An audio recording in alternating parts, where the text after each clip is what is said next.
ஏக இறைவனின் வழிகாட்டுதலையும் நம்முடைய அன்பையும் அருளையும் வேண்டி விரும்பியவர்களாக ஆரம்பம் செய்வோம். அத்தியாயம் 2 வசனம் 25 வரைக்கும் கடைசியா பார்த்திருந்தோம். இப்ப 26வது வசனத்துல இருந்து பார்ப்போம். அது 26ல இருந்து 29 வரைக்கும் இப்போதைக்கு அரபில வாசிச்சிடுறீங்களாக்கா?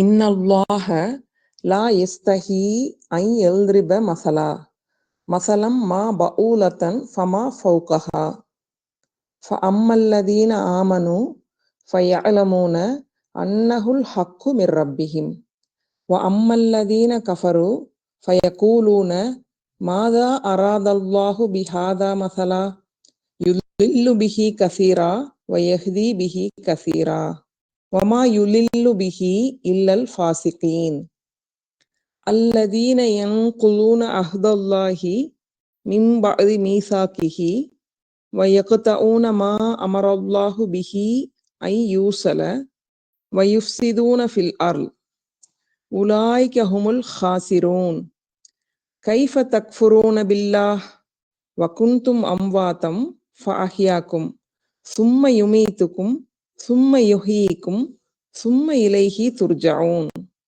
ஹுவல்லதீ ஹலக லக்கும் மா ஃபில் அர்லி ஜமீஆ சும்ம ஸ்தவா இலஸ் ஸமாஇ ஃபஸவ்வாஹுன்ன சப்அ ஸமாவாத் வஹுவ பிகுல்லி ஷைஇன் அலீம். அல்ஹம்துலில்லாஹ். By word பார்த்திடலாம்.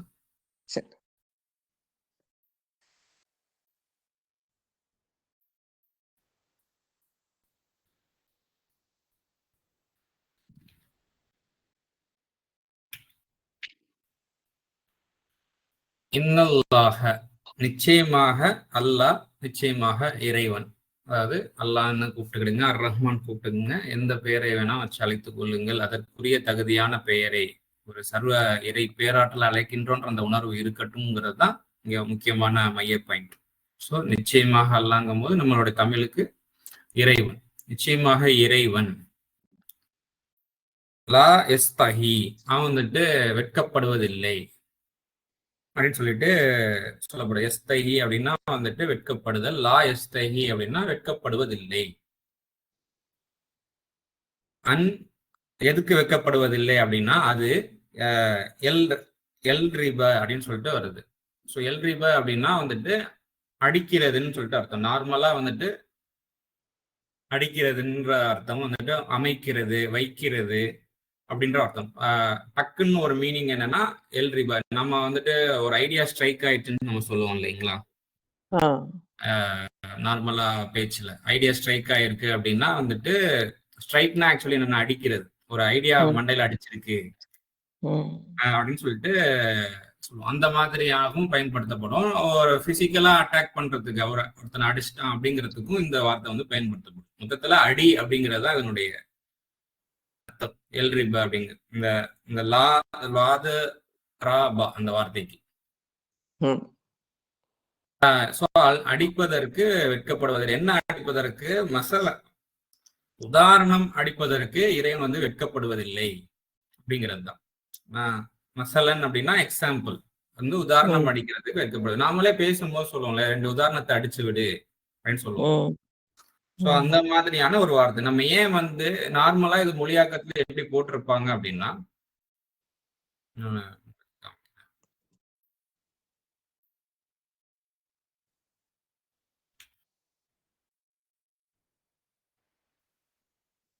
உதாரணம் கூறுவதில்னு சொல்லி போட்டிருப்பாங்க நார்மலா மொழியாக்கத்துல. ஒப்பிடுங்கள்னு போட்டா கூட எல்லாருமே என்ன போட்டிருக்காங்கன்னு பார்ப்போம். ஒரு 4 பேர், இதுல 4 பேரோட டிரான்ஸ்லேஷன் இருக்கு இல்லையா இந்த வெப்சைட்ல. கூறுவதில் சொல்லிட்டு கூறுவதற்கு அப்படின்னு சொல்லி போட்டுருவாங்க. இவங்க ஓரளவுக்கு கொஞ்சம் வேற மாதிரி போட்டுருவாங்க. அவமானமாக காட்டுவதற்கு அப்படின்னு சொல்லி போட்டிருக்காங்க. மற்றபடி கூறுவதற்கு அப்படின்னு. இப்போ நம்ம வந்து நம்ம லிட்ரல் சென்ஸ்லயே நம்ம குரானை பார்த்து நம்ம அதுல இருந்து நம்ம விளங்கிக்கிறதுக்கு நம்ம முயற்சி பண்ணுவோம் அப்படிங்கிறதுதான் இப்போ அதான் ஸ்டைல். இப்போ அந்த அடிப்படையில் தான் இப்போ நம்ம டிராவல் பண்ணிட்டு இருக்கோம்.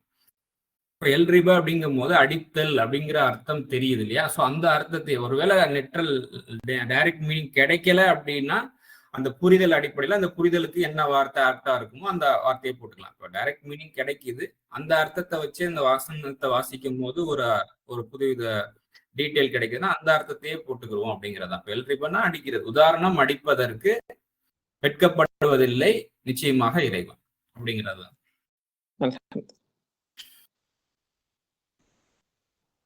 அது வந்துட்டு மா பவுலத்தன் அப்படின்னு சொல்லிட்டு வருது. அது வந்துட்டு பவுலத்தா இருந்தாலும் சரி, பவுலத் அப்படின்னா வந்துட்டு மஸ்கிட்டோ அப்படின்னு சொல்லி போட்டிருக்காங்க இல்லையா, அதுக்கு வந்துட்டு கொசு, சின்ன வகையான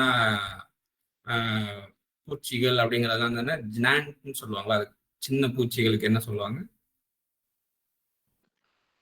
இங்கிலீஷ்ல?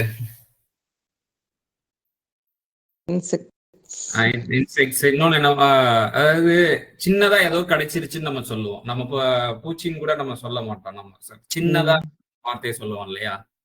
சின்னதா ஏதோ ஒண்ணு கடிச்சிருச்சு அப்படின்னா சின்னதா ஏதோ கடிச்ச மாதிரி இருக்கு அப்படின்னு சொல்லுவோம். அப்ப எதுக்காக நான் சொல்ல வரேன் அப்படின்னா, அந்த சின்ன அப்படின்ற ஒரு அர்த்தம் தான் இந்த பவுல அப்படின்ற வார்த்தைக்குள்ள பிரைமரி மீனிங். சோ அந்த கொசு வந்துட்டு சின்னதா இருக்கு இல்லையா, அதனால உருவக அடிப்படையில அந்த கொசு பூச்சி வட்டைகள், சின்ன சின்ன கொசு பூச்சி வட்டைகளுக்கும் இந்த வார்த்தை வந்துட்டு பயன்படுத்துவதற்கு வந்துருச்சு, வேற ஒண்ணும் இல்லை. சோ நான் இதை நான் சொல்ல, இதை நீங்க நான் உங்களுக்கு நான் காமிக்கிறேன். இந்த பவுலத்தை அப்படின்றதுடைய ரூட் வேர்டு பார்த்தோம் அப்படின்னா பா ஐன் லாத். இதனுடைய ரூட் வேர்ட் பாத்தீங்கன்னா இந்த சம் ஆஃப் யூ, சிலர் அப்படின்னு வருது இல்லையா. சம், சில அப்படிங்கும்போது கொஞ்சம், சில, கொஞ்சம் அப்படின்ற ஒரு அர்த்தம் தரக்கூடியதான் பவுலத். நம்ம போட்டிருக்கேன் நான் கீழே. அது உதாரணமாக இது எப்படி சேர் சபர் இல்லாம எக்ஸாம்பிள் நான் வந்துட்டு கேட்டிருந்தேன் நானு. அதுல ஒரு எக்ஸாம்பிள் வந்து ஏஐ வந்து ஜென்ரேட் பண்ணி கொடுத்துச்சு. பகுலத்தை அப்படின்னா சின்ன அப்படின்ற அர்த்தம் இருக்கு, கொஞ்சம்ன்ற அர்த்தம் இருக்கு. இந்த பவுல் அந்த கொஞ்சம்ன்ற அர்த்தத்தின் அடிப்படையில பேச்சு வழக்குல ஏதாவது சென்டென்ஸ் இருந்ததுன்னா ஃப்ரேஸ் பண்ணி கொடுன்னு சொல்லிட்டு ஏஐல கேட்கும் போது இந்த வார்த்தை கொண்டு வந்து கொடுத்தது, இந்த சென்டென்ஸ. இது சேர் சபர் இல்லாம இருக்கு, நீங்க வாசிப்பீங்களா? தெரியுது. வசல்னா வசல்னா வசல்னா பவுலதம் முத்தஹரீன். ஓகே, நாங்கள் கொஞ்சம் தாமதமாக வந்து சேர்ந்தோம் அப்படின்னு சொல்லிட்டு போட்டிருக்காங்க. கொஞ்சம் அப்படின்னு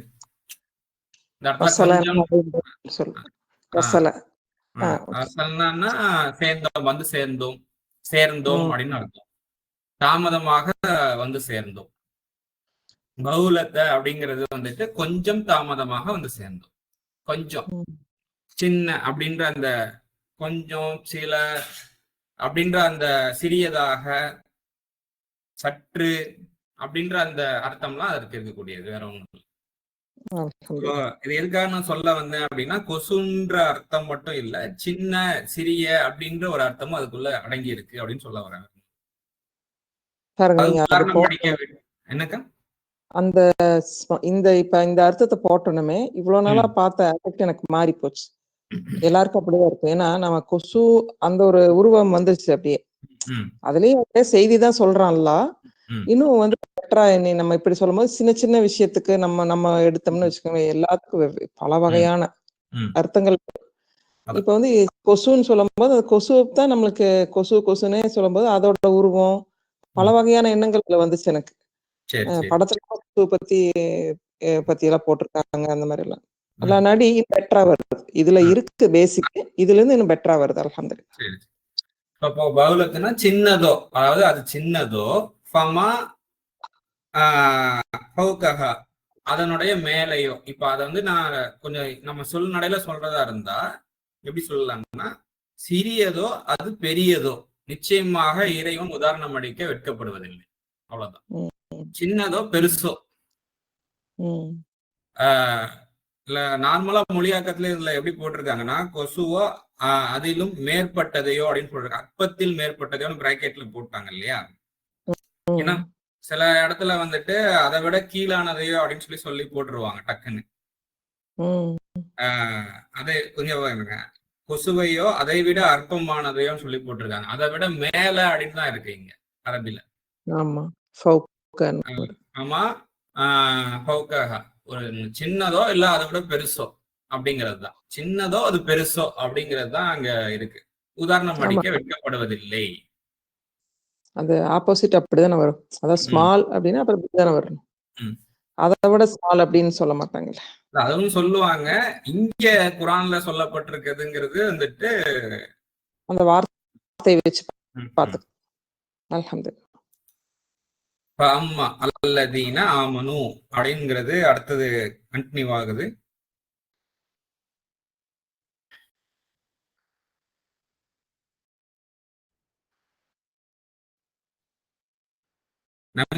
நம்பிக்கையோடு இருக்காங்க இல்லையா, அவங்க வந்துட்டு இது வந்துட்டு இறைவனிடமிருந்து வந்தது அப்படிங்கிறத வந்துட்டு இறைவனிடமிருந்து வந்த சத்தியம்ங்கிறத அறிந்து கொள்வார்கள். ஒரு முறை நம்ம வந்து இந்த வசனங்களை வாசிச்சிடும், அப்பதான் வேர்ட் பை வேர்ட் பார்க்கும்போது டக்குன்னு அந்த பிக் பண்ண முடியும். நான் வந்து அப்படிதான் பண்றேன். நார்மல் டிரான்ஸ்லேஷன்ல டக்குன்னு ஒரு தடவை வாசிச்சுக்குவேன், அதுக்கப்புறம் வேர்ட் பை வேர்ட் பார்த்துட்டு அதுக்கப்புறம் சென்டென்ஸ் ஃப்ரேஸ் பண்ணுவேன்.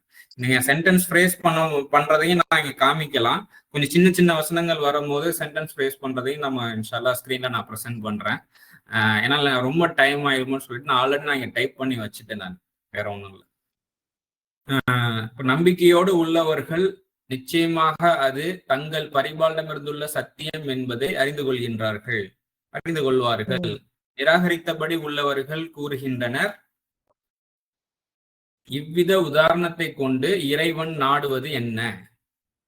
அதை கொண்டு பலரை வழிகேட்டில் விடுகின்றான், அதை கொண்டு பலருக்கு வழிகாட்டவும் செய்கின்றான். அக்கிரமக்காரர்களை தவிர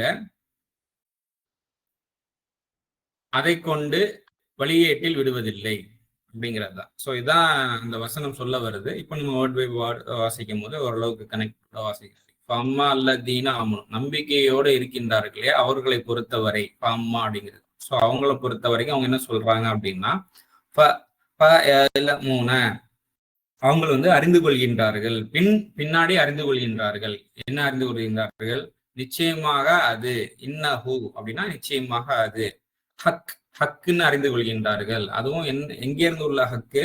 மின் ரப்பியும், தங்களுடைய பரிபாலனம் இருந்துள்ள சத்தியம் என்பதை அறிந்து கொள்கின்றார்கள். சின்ன விஷயமாக இருந்தாலும் சரி, அது பெரிய விஷயமாக இருந்தாலும் சரி, அதை விட பெரிய விஷயமாக இருந்தாலும் சரி, அது வந்துட்டு என்னை பரிபாலிக்கின்றான் இல்லையா, என்னை பரிபாலிப்பவனிடம் இருந்துள்ள சத்தியம்தான் என்னை சுத்தி நடந்து கொண்டிருக்கின்றது அப்படிங்கிறத அவங்க வந்துட்டு அறிந்து கொள்கின்றார்கள். யார் அப்படின்னா வந்துட்டு அல்லதீன ஆமனு அப்படிங்கிறது. ஆமனு அப்படிங்கிறது வந்துட்டு பிலீஃப், வெறுமன பிளைண்ட் பிலீஃபை பத்தி பேசல. இது ஏதோ ஒரு விஷயத்தின் மூலமா ஒரு பாதுகாப்பு அம்சம் நம்ம வந்துட்டு அடைவோம் இல்லையா. ஒரு விஷயம் நம்புறோம், அதை வந்து செயல்படுத்தும் பொழுது வந்துட்டு எக்ஸ்பெரிமெண்ட் செஞ்சு பார்க்கும் போது அதுல இருந்து நம்மளுக்கு பலன்கள், பாதுகாப்பான ஒரு பலன்கள், நம்மளுக்கு பயன் தரக்கூடிய விஷயங்கள் அதுல இருந்து வெளிப்படுது அப்படின்னா அதன் மூலயமா ஒரு உணர்வு ஏற்படும் இல்லையா, பாதுகாப்பு உணர்வு அப்படின்னு சொல்லிட்டு. இது எல்லாம் அடங்குன அந்த வார்த்தை தான் அந்த ஆமனும் அப்படிங்கிறது.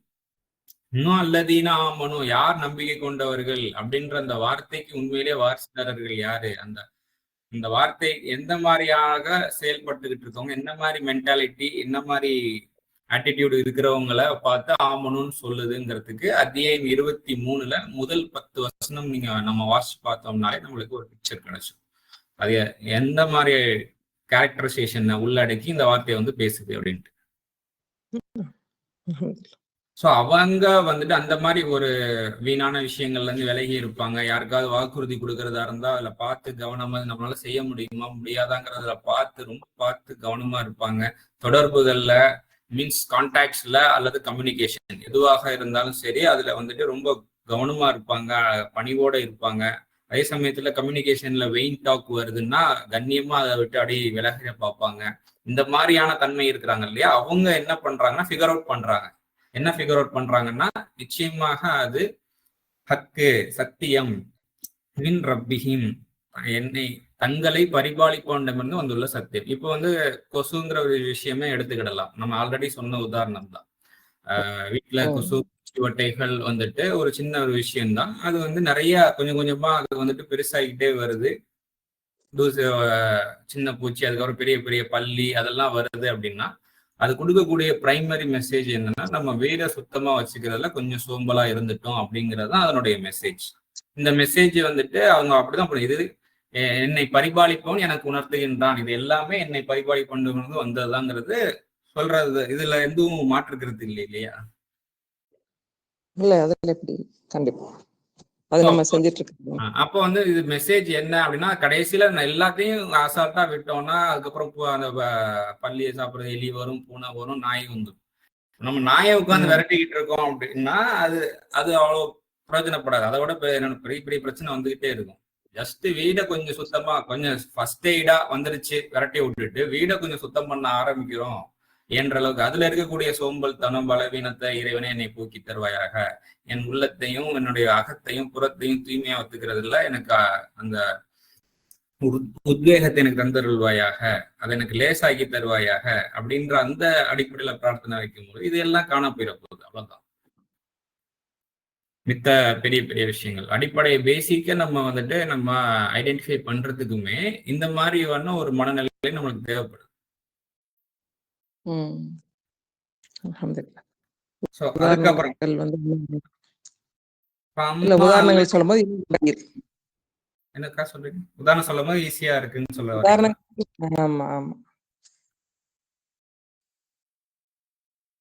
அல்லதீன கஃபரு, நிராகரித்தபடி. அல்லதீன கஃபரு அப்படின்னா நிராகரித்தபடி உள்ளார்களே அவர்களை பொறுத்தவரை அவங்க சொல்றது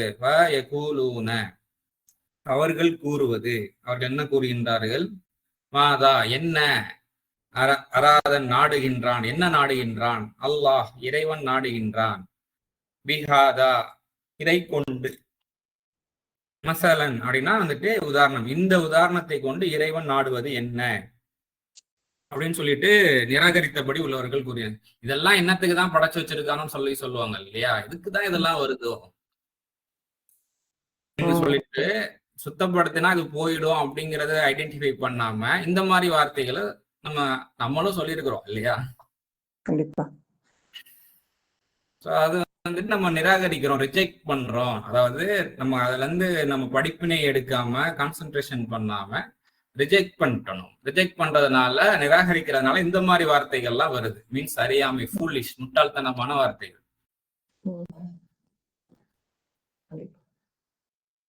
அதுக்கப்புறம் திருப்பி பிஹி கசீரா, இதை கொண்டு, அதாவது வழிகாட்டுகின்றான் பிஹி அதை கொண்டு. எந்த ஒரு விஷயமாக இருந்தாலும் நமக்கு உதாரணமாக நம்மளோட சூழ்நிலைகளை நம்ம கொண்டு வந்து வைக்கும் பொழுது அதை கொண்டு கசீரா பலரை வழிகாட்டுகின்றான், பலருக்கு வழிகாட்டுகின்றான்.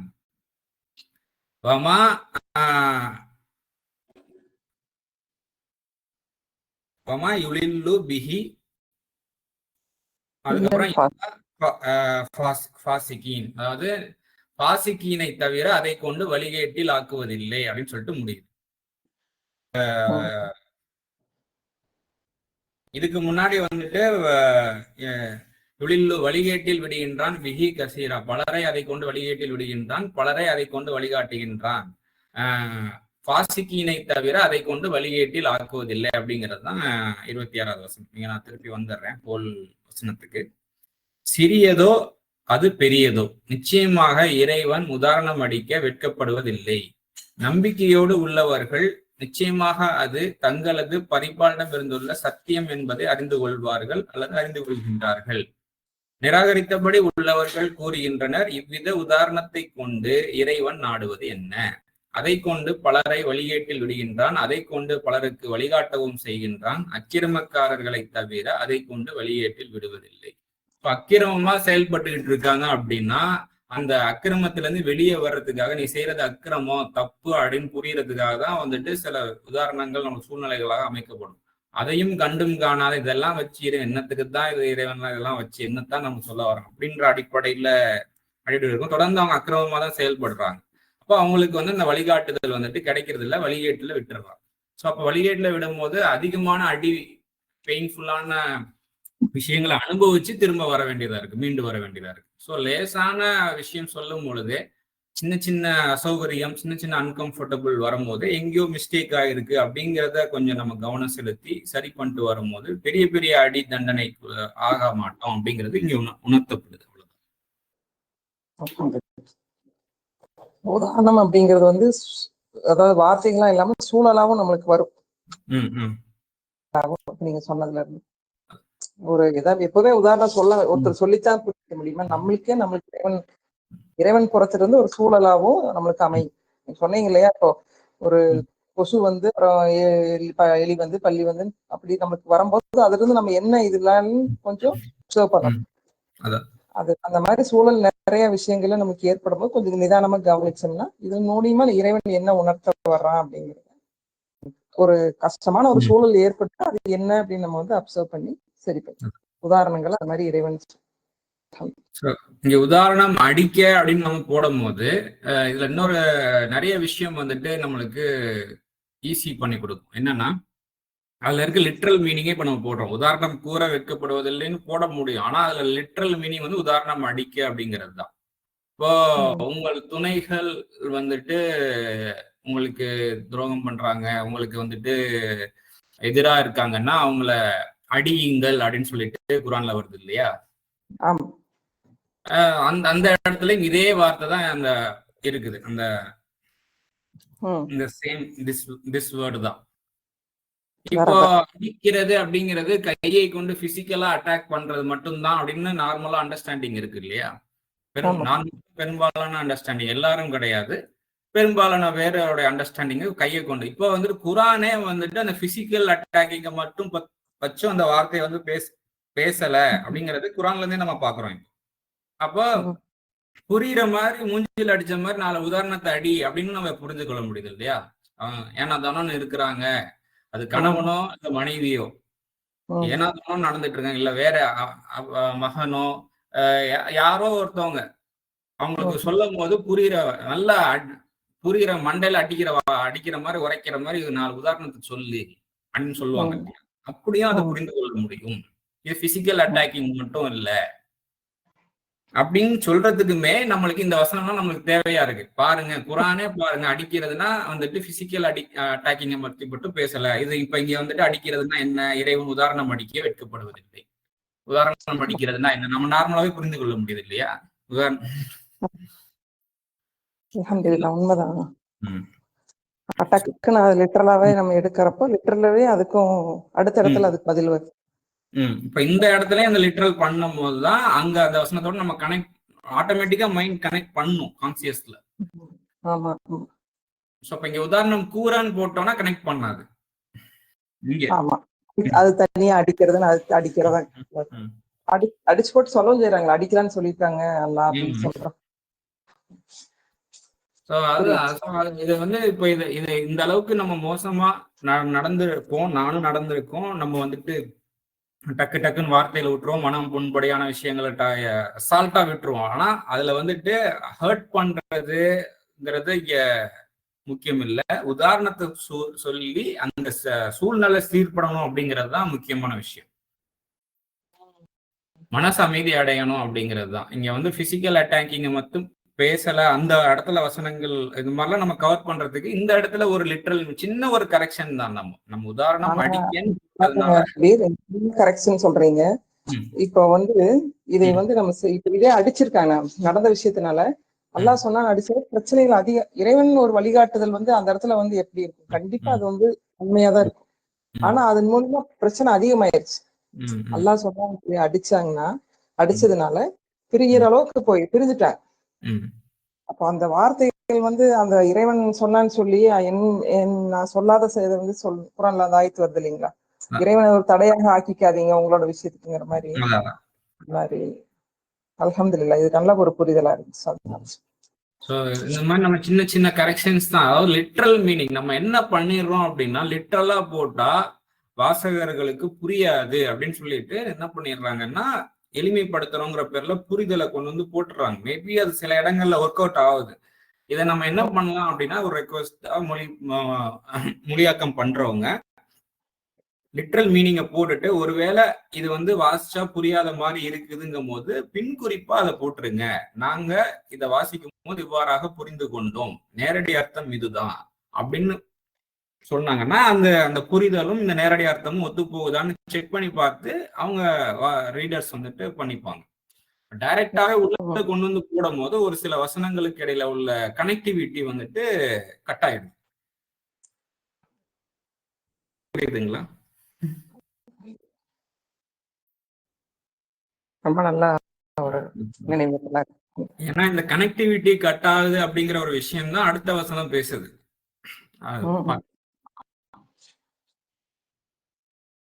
27வது வசனம். அல்லதீன என்குலூன, அதாவது வந்துட்டு உடைத்து விடுகின்றார்கள். யாருன்னா அந்த ஃபாசிகூன், அவர்கள் வந்து உடைத்து விடுகின்றார்கள். பாவிகள், அக்கிரமமாக இருப்பவர்கள் வந்து உடைத்து விடுகின்றனர். எதை உடைத்து விடுகின்றார்கள் அப்படின்னா, அகதல் இறைவனுடனான உடன்படிக்கையை வந்துட்டு மின் பகுதி அதை வந்து நல்ல உறுதிப்பட மனசால வந்துட்டு சொன்ன பிறகும் இறைவனுடனான உடன்படிக்கையை வந்துட்டு உடைத்து விடுகின்றார்கள். அதன உடன்படிக்கை என்ன? ஈயாக்க நாபுது வையாக்க நஸ்தைன், அதுதான் உடன்படிக்கை. இந்த உடன்படிக்கை வந்துட்டு எல்லாருமே சொல்லக்கூடிய ஒரு விஷயம். இந்த தர்ம சங்கடமான ஒரு சூழ்நிலை, ரொம்ப இக்கட்டான ஒரு சூழ்நிலையில மனசார எல்லாருமே அந்த ஈயாக்க நாபுது வையாக்க நஸ்தைன்னு எல்லாருமே சொல்லுவாங்க. அதனுடைய உணர்வு அரபிலன் இல்லை, அதனுடைய உணர்வு. அதாவது இனிமே எங்கேயோ மிஸ்டேக் பண்ணியிருக்கோம், சர்வ பரிபாலனை இறை பேராற்றலே எங்கேயோ நான் தவறு பண்ணியிருக்கேன், அதுதான் எனக்கு உணர்த்துற.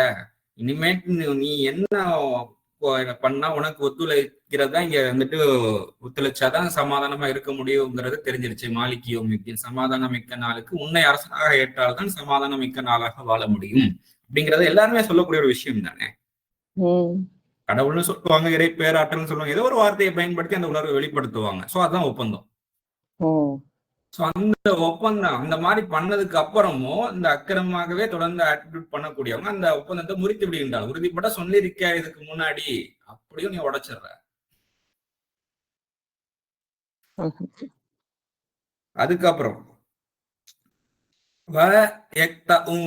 அவங்க வந்துட்டு கட் பண்ணிடுறாங்க, வெட்டுகின்றார்கள், துண்டிக்கின்றார்கள். எதை அப்படின்னா, மா அமரல்லாஹோ, இறைவன் காரியமிட்டதை, கட்டளையிட்டதை இல்ல காரியமிட்டதை, அதை கொண்டு துண்டித்து விடுகின்றார்கள். அதாவது என்னன்னா, இந்த மாதிரி வந்துட்டு ஒப்பந்தம் உனக்கே கோஆபரேட் பண்ணி உன்னுடைய சப்போர்ட்டை வந்து நான் எதிர்பார்த்துக்கிட்டு இருக்கோம், உனக்கு அடிபணிந்து உனக்கு சர்வீஸ் பண்ணி உனக்கு கோஆபரேட் பண்ணி உன்னுடைய ஆதரவை நாங்க எதிர்பார்க்கின்றோம்னு சொல்லியிருக்காங்க இல்லையா. அதை வந்து அந்த ஒப்பந்தத்தை பிரேக் பண்றது மூலயமா இறைவன் காரியமிடுவதை வந்துட்டு துண்டித்து விடுகின்றார்கள். யுசல அப்படின்னு சொல்லிட்டு வருது. அதாவது அவர்கள், அதாவது சேர்த்து வைக்க வேண்டியதை அதை கொண்டு, யுசல அப்படின்னு வருது இல்லையா. இதான் இந்த சலாத்ன்ற வார்த்தைக்கு இன்னொரு ரூட் போர்டு இருக்குன்னு நான் சொன்னேன் இல்லையா, அதுதான் இது. அதாவது வாவு ஸ்வாதுலாம், இதுதான் அதனுடைய ரூட் வேர்ட். இதெல்லாம் வந்து ஸ்காலர்ஸ் வந்துட்டு வைக்கிறது, அந்த ரூட் வேர்டு கொண்டு வர்றதெல்லாம். மற்றபடி அந்த பார்க்கணும் நம்ம அந்த எழுத்துக்கள், அந்த வாவு ஸ்வாது லாமு, இந்த ஸ்வாது லாமு வாவு எசிலூன அப்படின்னா வந்துட்டு ஜாயினிங், சேர்க்கிறது அப்படிங்கிறது தான், வேற ஒண்ணும் இல்லை. இப்போ சலாத்துன்னா நம்ம ஆல்ரெடி நம்ம வந்து தொடர்புங்கிற ஒரு அர்த்தத்தை நம்ம புரிஞ்சு வச்சிருந்தோம் இல்லையா. சோ அப்ப அந்த அர்த்தமும் இந்த அர்த்தமும் கிட்டத்தட்ட ஒன்னோட ஒண்ணு தொடர்புடையதாக இருக்கு இல்லையா. இது வந்து சேர்க்கிறது, ஒன்னும் பெரிய டிஃபரன்ஸ் எல்லாம் வரல இப்போ. அதேதான் வந்திருக்கு இல்லைங்களா. வசலானாலும் அதான், சலானாலும் அதான். சோ அப்ப வந்துட்டு சேர்த்து வைக்க, அதாவது சேர்த்து வைக்க வேண்டியதை, கனெக்டிவிட்டியா இருக்க வேண்டியதை வந்துட்டு அவங்க கட் பண்ணி விட்டுறாங்க.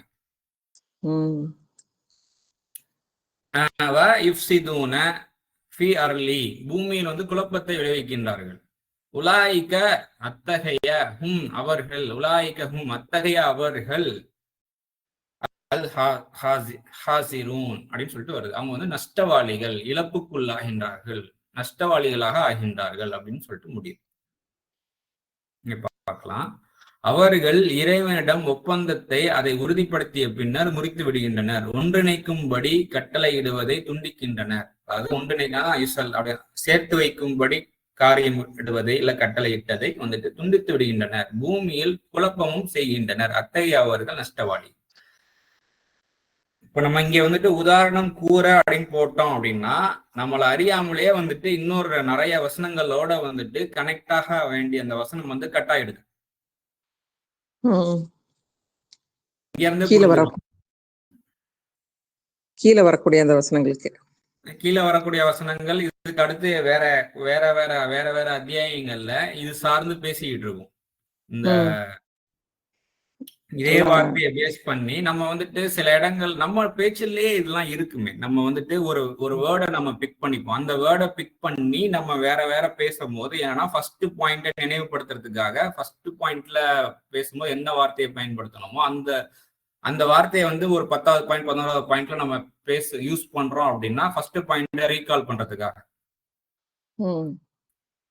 ஃபர்ஸ்ட் பாயிண்ட் ஹோல் பாயிண்ட சொல்ல மாட்டோம். அதுல இருந்து ஒரு அழுத்தமான மெயின் வேர்டை சொல்லும் போது ஃபர்ஸ்ட் பாயிண்ட்டும் ஞாபகத்துக்கு வந்துடும். ஸோ அந்த நான் மேலோட்டமா தான் சொல்றேன், பட் அண்டர்ஸ்டாண்ட் பண்ணிக்க முடியும்னு நான் நம்புறேன். மனசுல மத்தப்படுது. ஸோ இதுதான் இப்போ இந்த இடத்துல வந்துட்டு நம்ம இங்க உதாரணம் அடிக்க அப்படின்னு போடுறதுக்கு பதிலா உதாரணம் கூற அப்படின்னு நம்ம போடும் போது என்ன ஆயிடுச்சு அப்படின்னா இந்த வசனத்துக்கு அர்த்தம் கிடைச்சிடும் கூறன்னு போடும் போது. பட் இன்னொரு இடத்துல வந்துட்டு அடியுங்கள் அப்படிங்கும் போது நம்ம அந்த வசனம் இந்த வசனத்தை கனெக்ட் பண்ணி பார்த்துக்க முடியும் அப்படின்ற ஒரு ஃபெசிலிட்டியை நம்ம தவற விட்டுறோம் இல்லையா? கட் ஆயிடுது. ஆமா. ஸோ இந்த மாதிரி சில விஷயங்கள் கனெக்ஷனை வந்துட்டு கீப் அப் பண்றதுக்கே வந்து லிட்ரல் மீனிங் யூஸ் ஆகுதுன்னு சொல்ல வர லிட்ரலா டிரான்ஸ்லேட் பண்ணும்போது. ஆமா, அல்ஹம்துலில்லாஹ். அதாவது புரியணுங்கிறக்காகத்தான் ஈஸியா புரியணுங்கிறக்காக அது போட்டது. அடுத்த ஸ்டேஜ் வரும்போது நான் அது பேசிக் ஓகே ஃபர்ஸ்ட் படிக்கும் போது கொஞ்சம் இதை பத்தி கொஞ்சம் உட்கார்றவங்களுக்கு இந்த இது நம்மளுக்கு ஓகே ஆகுது. இதுதான் கரெக்டா வருது. என்ன இப்படி ஏன் அல்லாஹ் வந்து இங்கேயே நாங்க அதெல்லாம் தேடிட்டு இருந்தோம். இந்த இடத்துல ஏன் லரபாக் இப்படி போட்டிருக்கான், இந்த இடத்துல ஏன் லரபாக் இப்படி போட்டிருக்காங்க, தர்ஜுமா விளக்கம் அப்படின்னு நாங்க சிந்திக்கும் போது அப்ப நம்மளுக்கு இந்த இதுதான் தேவைப்படுது. குரானை வந்து இப்படி யாரு அணுகணும்னு நினைக்கிறாங்களோ அடுத்த ஸ்டேஜ் பேசிக் ஸ்டேஜ் அவங்க போட்டாங்க. எல்லாரும் ஃபர்ஸ்ட் எடுத்தோம் ஒண்ணுமே புரியல அப்படிங்கிறவங்களுக்கு ஆரம்பத்துல இப்படி போட்டா புரியாதவங்களுக்கு ஓகே. செகண்ட் கொஞ்சம் டைம் ஒதுக்கி அதுக்காக உட்கார்ந்து அது என்னன்னு தேடுறவங்களுக்கு இப்படி இருந்தா நல்லா நிறைய விளக்கங்கள். உதாரணம் அடிக்கன்னு சொல்லும்போது புரியாம எல்லாம் இல்லை இல்லையா? நல்லாவே புரியுது. நீங்க ஸ்ட்ரைக்னு சொல்லிருப்பீங்க. இங்கிலீஷ்ல வந்து அதை அந்த வேர்டை நம்ம தமிழ்ல பயன்படுத்துறது இல்ல. நம்ம அதை வந்து இங்கிலீஷ்ல அதிகமா பயன்படுத்துறோம். நம்ம வீடுகள்லயும் நம்ம எல்லாத்தையும் புழக்கத்திலயும் என்னன்னா எனக்கு ஒரு இப்பதான் ஸ்ட்ரைக் ஆச்சு எனக்கு அப்படின்னு சொல்றோம். ஒரு மாதிரி எனக்கு இப்பதான் ஸ்ட்ரைக் ஆச்சு அப்படின்னு அதை நம்ம இங்கிலீஷ்ல ஈஸியா பயன்படுத்திட்டு இருக்கிறோம். எனக்கு இப்பதான் அடிச்சுது மண்டையிலங்கிறது முதல்ல யூஸ் பண்ணி இப்ப கொஞ்சம் கம்மியாயிடுச்சு. இங்கிலீஷ் வேர்டு அதிகமா வந்த பிறகு அல்ஹம்துலில்லாஹ். ஸோ உதாரணம் அடிக்க வெட்கப்படுவதில்லை அப்படிங்கிறது வந்து எப்படி சொல் வழக்குல இருக்கக்கூடிய ஒரு விஷயம் தான். ஸோ அப்போ அதை வந்து நம்ம சொல் வழக்குல இருக்கும் போது நம்ம ஏன் வந்துட்டு நம்ம இல்லாத வார்த்தை நம்ம உள்ள கொண்டு வரணும் புரியணுமேங்கிறதுக்காக. அது லிட்ரல் போட்டாலே புரியுது தானே, அப்போ அதை கீப் அப் பண்ணி புரியல ரொம்ப வியாடா இருக்கு அப்படிங்கும் போது பிரார்த்தனையோட இறைவனே லிட்ரலா போடும்போது இந்த இடத்துல தமிழ் ஒரு மொழியில இருந்து இன்னொரு மொழி போகும்போது கஷ்டமா இருக்கு. ஸோ இது இந்த உணர்வை தான் வெளிப்படுத்துதுன்னு நான் புரிஞ்சிருக்கேன், அதனால நான் இதை நான் போடுறேன் அப்படின்னு பிரார்த்தனையோட அதுவும் பின்குறிப்போ ஏதாவது ஒண்ணு போடணும். இதனோட லிட்ரல் மீனிங் இதுதான் அப்படின்னு ஏதாவது ஒண்ணு போட்டுறணும். பப்ளிக் கிட்ட கொடுக்கணும். ஓகே. அடுத்தது 28 29 அப்படியே பார்த்துடலாம்.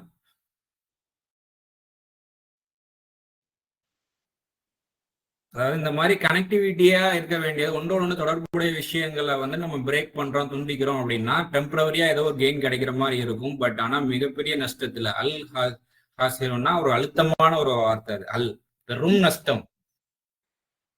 எதை வந்து நீங்க நஷ்டம் நினைக்கிறீங்களோ அந்த நஷ்டத்தை நீங்க உள்ளாவீங்க அப்படின்ட்டு. பெரும் நஷ்டம் மட்டும் அப்படிங்கிற அளவுக்கு ஒரு அழுத்தம் அந்த அல் போட்டு சொல்லியிருக்கு. அல்ஹம்துலில்லாஹ். அல்லாஹ்தான் பாதுகாக்கணும். கைஃப எப்படி தக்குருன் எப்படி நீங்க நிராகரிப்பீங்க இறைவனுடன் பில்லாகி இறைவனை அதுவும் இறைவனுடன் இதை எடுக்க முடியும் பில்லாகிங்கும் போது இறைவனை கொண்டுதான் நீங்க வாழ்ந்துட்டு இருக்கிறீங்க. ஸோ நீங்க அவனை எப்படி நீங்க வந்து நிராகரிக்க முடியும் அப்படின்னு சொல்லிட்டு கேட்குறது. குந்தும் அம்மாத்த மரணித்து இருந்தீர்கள், நீங்க உயிரற்றவர்களாக இருந்தீர்கள், மரணித்து இருந்தீர்கள். அப்புறம் உங்களுக்கு அப்புறம் வந்து வாழ்வளிக்கின்றான். பிறகு சும்மானா பிறகு யுமீத்துக்கும் உங்களை வந்து மரணிக்க செய்கின்றான். சும்மா பிறகு யுஹிக்கும் உங்களுக்கு வாழ்வளிக்கின்றான். சும்மா பிறகு இலைஹி அவன் பால், தன் பால் அப்படின்னு அர்த்தம். துர்ஜவும் அவன் பாலே வந்துட்டு நீங்க வந்துட்டு மீளுகின்றீர்கள், மீள்பவர்களாக உள்ளீர்கள் அப்படின்னு சொல்லிட்டு ஒரு அப்படி தமிழ்ல வாசிச்சாங்க. இறைவனை எப்படி நிராகரிப்பீர்கள்? உயிரற்றோராக இருந்தீர்கள், மரணித்தவர்களாக இருந்தீர்கள். பின் உங்களுக்கு வாழ்வளிக்கின்றான், பிறகு உங்களை மரணிக்க செய்கின்றான், பிறகு வாழ்வளிக்கின்றான், பிறகு அவனிடமே மீள்கின்றீர்கள். இத வந்துட்டு பிஃபோர் நம்ம ஆக்சுவலி உயிரற்றோராக தான் இருந்தோம். நம்ம குழந்தையா பிறந்து வளரணும். அதுக்கு முன்னாடி நம்ம வந்துட்டு வாழ்வு நிலையில இல்லை. கரெக்ட் தானே? சபீர்ன்ற ஒரு கேரக்டர் வந்துட்டு பிஃபோரா பார்னுக்கு பின்னாடி சபீர்ன்ற கேரக்டர் வந்துட்டு கிடையாது. இதுதான். ஸோ டெட் தான், அப்படி ஒரு ஆளே கிடையாது. ஸோ அப்போ அதுக்கப்புறம் வந்து ஒரு கொடுக்கப்பட்டு ஏதோ ஒரு பரிணாமம், அதாவது எவால்வ் ஆகிட்டே வரும், கொஞ்சம் கொஞ்சமா படிக்கிறோம், தெரிஞ்சுக்கிறோம் அப்படின்னு சொல்லிட்டு. இதுல வந்துட்டு இதுக்கு நடுவுலயே வந்துட்டு நிறைய தடவை டெத்து, மரணம், வாழ்வுன்னு சொல்லிட்டு மனோ ரீதியாக நிறைய நடைபெறும், புரிதல் ரீதியாக. அதாவது சில நேரம் வந்து அடுத்து என்ன பண்றது தெரியாம செத்த பணம் மட்டும் இருக்கிறோம் அப்படின்லாம் சொல்லுவாங்க இல்லையா? இந்த வார்த்தை பயன்படுத்துறது. அதுக்கப்புறம் சில தெளிவுகள் கிடைச்சது, இப்பதான் உயிரே வந்த மாதிரி இருக்குன்னு சொல்லுவோம். இது எல்லாமே இது வந்து ஒரு சைக்கிளாட்டம் நம்ம வாழ்க்கைக்குள்ள நடந்துகிட்டே இருக்கு. கடைசியா வந்துட்டு இந்த சைக்கிள், அதாவது தவற விட்டு திருப்பி உயிர் நிலை, அதை வந்துட்டு கம்ப்ளீட்டா இறைவன் பக்கம் மீளும் பொழுது, அவனிடமே மீளும் பொழுது அந்த வந்துட்டு அந்த டெத்துங்கிற ஒரு விஷயம் வந்து இருக்காது. டோட்டலா எப்பவுமே உயிரோட்டமாக இருப்போம் அப்படிங்கிற ஒரு தன்மையும் இருக்கு. ஸோ கடைசியா வந்துட்டு அவனிடமே நீங்கள் மீளுகின்றீர்கள். இங்க வந்து 2 டைம் தான் இங்க போட்டு இருக்குது. இது இல்லாம 2 டைமை தாண்டியும் ஒரு கண்டினியூவேஷன் நடக்குதுங்கிறத வெவ்வேறு வசனங்களை கொண்டு புரிந்து கொள்ள முடியுது. இந்த 2ங்கிறத மேபி ஏதோ ஒரு குறிப்பிட்ட ஒரு டெத் அண்ட் லைஃப் கம்மிங்க வந்துட்டு ஒரு குறிப்பிட்ட ஒரு விஷயம் வந்து 2 டைமா இருக்கலாம். பட் நான் இங்க வந்து நான் ஒரு பொதுவா நம்ம ஃபர்ஸ்ட் வந்து ஒரு பேசிக்கான ஒரு அண்டர்ஸ்டாண்டிங் இங்க இருந்து எடுக்க முடியுதா, அதுக்கப்புறம் போக போக இந்த வசனத்துல உள்ள இருக்கக்கூடிய நுணுக்கமான விஷயங்களை இறைவன் கற்றுத் தருவான்ற அடிப்படையில இப்போதைக்கு நான் புரிந்துதான் நான் பேசிக்கிட்டு இருக்கேன். இதை எடுத்துக்க முடியுதாக்கா? இதுல நல்லா அது நிறைய விஷயங்கள் அதுக்குள்ள இதான் நம்ம லைஃப்ல இருக்கு. 2 தடவை உயிர் வந்துச்சுன்னு சொன்னீங்க பாத்தீங்களா? இதெல்லாம் நிறைய தரம் நம்மளுக்கு வாயில சொல்லாதையுமே மன ரீதியா உணர்ந்திருக்கிறோம். ஒரு விஷயத்த என்ன ஆகுமோன்னு நினைச்சிட்டு அந்த விஷயம், அந்த பிரச்சனை மலையாட்டம் இருக்கும். அது அப்படியே லேசா அப்பா இப்பதான் உயிரே வந்துச்சு அப்படிங்கிற அளவுக்கு நம்ம சொல்றோம். நிறைய விஷயங்கள் அது நம்ம வாழ்க்கையில இருக்கு. சொல்லா இல்லாட்டி உணர்வா இருந்துட்டே தான் இருக்கு.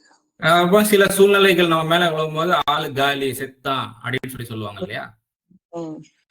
ஆனா என்ன அடுத்து என்ன பண்றதுன்னு தெரியாத அளவுக்கு அவன் ஆயிட்டாங்க அப்படின்ற நம்மளும் அந்த மாதிரி ஒரு நிலையில எல்லாம் ஆளா இருக்கிறோம். அதுக்கப்புறம் வந்துட்டு திரும்ப ஐயாக்க நாபுது ஐயாக்க நஸ்தைன்னு சொல்லுவோம், மாலிகின்னு சொல்லுவோம். மீன்ஸ் அரபில சொல்றோமோ இல்லையா, அதனுடைய உணர்வை வெளிப்படுத்துவோம். சொன்னீங்க எல்லா மக்களும் இப்ப நம்ம பழகிறோம் இல்லைங்களா, எல்லாருமே வார்த்தைகள் வந்து சொல்லிட்டு இருக்கிறாங்க. காலையில கூட ஒருத்தன் சொல்றான், இறைவனே சரணாகதின்னு சொல்லி நம்ம இருக்கணும் உலகத்தை அப்படின்னு சொல்றோம். அடுத்தது 29வது வசனத்தை முடிச்சிடலாம்.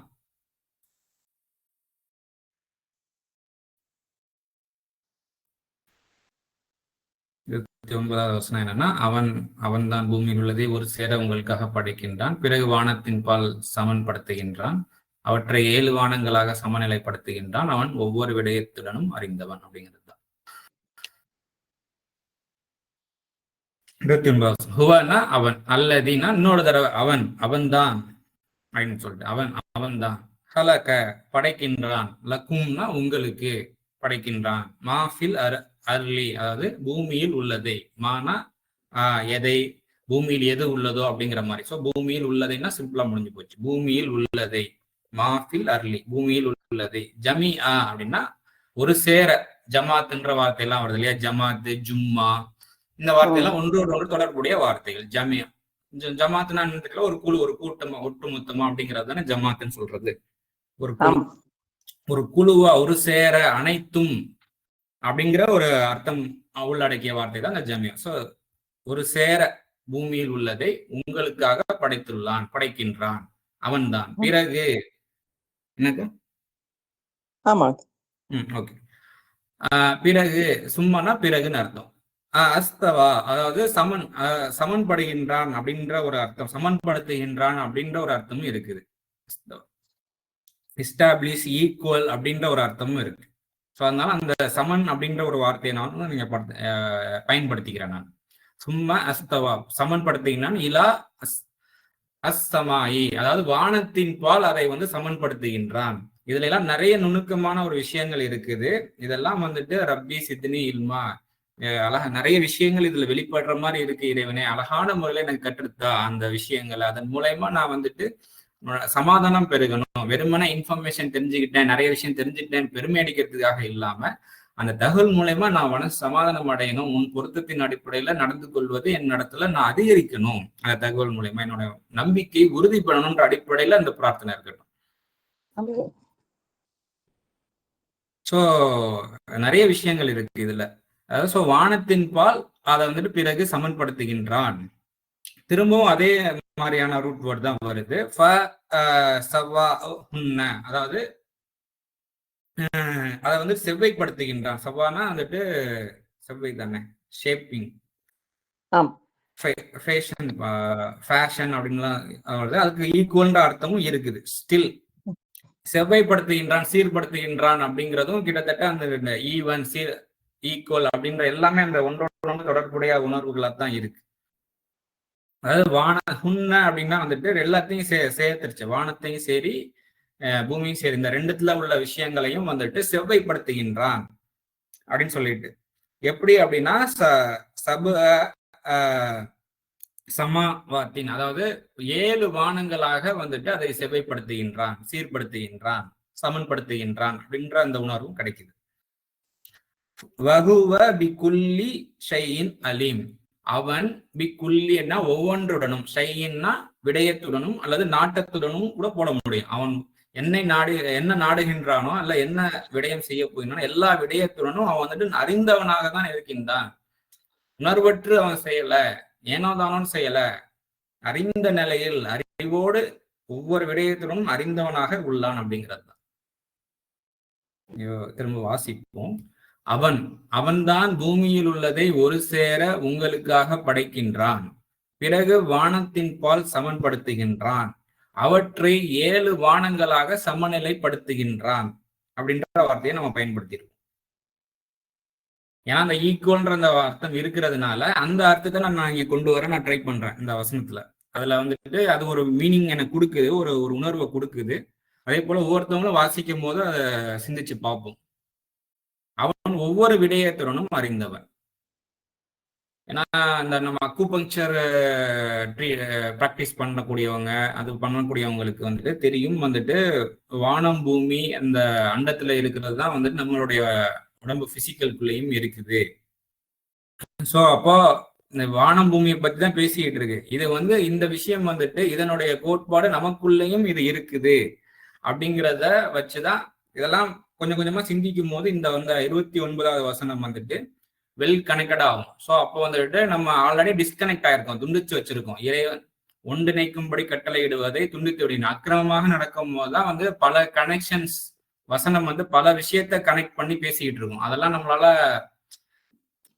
நம்ம கொஞ்சம் அக்கிரமமா அதர்மமா இருக்குமோ அதனுடைய கனெக்டிவிட்டி துண்டிக்கப்பட்டுரும். திரும்பவும் கொஞ்சம் கொஞ்சமா அது நம்மள்ட்ட இருக்கக்கூடிய அநீதங்கள் அக்கிரமங்களை குறைச்சிக்கிட்டே வரும்போது அதை குறைக்கிறதுக்கும் இறைவன் உதவி தேட வேண்டியதா இருக்கு. இறைவனே என்னை கைவிட்டுறாத, அப்படியே தூரமா போக விட்டுறாத இறைவனே. அப்புறம் பெரிய அடி வேதனைக்கு உள்ளாகிறது சத்தியம்ங்கிறதும் புரியுது, நல்லா தெரியுது. என்னை எங்கன்னா பராக் பாக்குறேன் அப்படின்னா உன்னுடைய அன்பை கொண்டு என்னை வழி நடத்துவாயாக. ஒருத்தவங்க கிட்ட எனக்கு ஏதாவது சொல்லித்தாங்கன்னு போய் கேட்க போறோம் அப்படின்னா கண்டிப்பா அவங்க சொல்றபடி கொஞ்சம் கவனம் செலுத்தணும் இல்லையா? அப்புறம் பராக்கு பார்க்கும்போது கண்டிப்பா அவங்க கோவப்படுவாங்க இல்லையா? அப்போ இறைவன் கிட்ட நம்ம கேட்கிறோம், அதே சமயத்துல நம்ம பராக்கு பார்க்கக்கூடியவர்களும் உணர்த்தப்படுது. அப்ப அதையும் அவன்கிட்டயே ஒப்படைக்கிறோம்.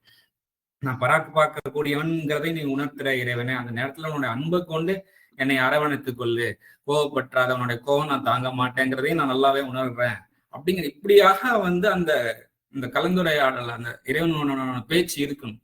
அந்த ஒன்னும் பேசும்போது உள்ள உணர்வு என்ன ஏற்படுதுங்கிறத பார்க்கும் போது அந்த உணர்வு அவன் தான் உணர்த்துறான். அந்த உணர்வுக்கு திருப்பி நம்ம ரெஸ்பான்ஸ் பண்ணணும்.